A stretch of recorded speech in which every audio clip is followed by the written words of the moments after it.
The first airman to receive the Medal of Honor since the Vietnam War. I've heard remarkable stories about the legendary Master Sgt. John Chapman, known as Chappy. Today, he's being honored at Mount Soledad with a new plaque that joins the National Veterans Memorial in his name. An unwavering commitment to selflessness. There is no greater love for people than to give your life for those that you don't even know. Retired combat controller Dan Schilling, who's also a New York Times bestselling author, wrote about one of the ugliest battles of the war in Afghanistan, but he calls the hero at its center a love story. It's also a love story in that he saved the lives of the SEALs that he was with, and then he saved the lives of another 18 men on this helicopter that he didn't even know. Chapman was killed in the Battle of Takur Ghar during a rescue mission in 2002. He was shot while firing on a second enemy bunker. Reports showed the SEAL team thought he was dead and retreated without him. But Chapman regained consciousness and fought alone until he was killed. He was one of 7 Americans to die in the battle.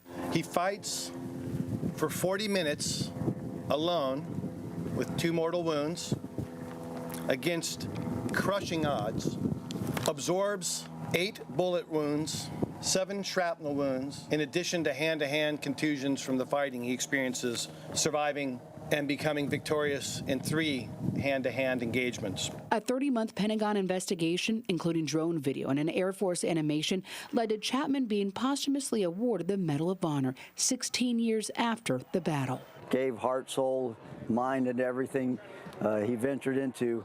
But more important than himself, it's always been his teammates. Retired Air Force Major Travis Woodworth was one of 14 men on Chapman's team. He believes Chapman's sacrifice saved more than 20 American lives. I'll stay with the team. Today, combat controllers in red berets gathered at Mount Soledad, where Chapman's new black granite plaque is placed on a corner, positioned to look over a fellow combat controller's plaque. Believe me, he's on the high ground on that wall in Overwatch. Even in stone, he never left a comrade behind.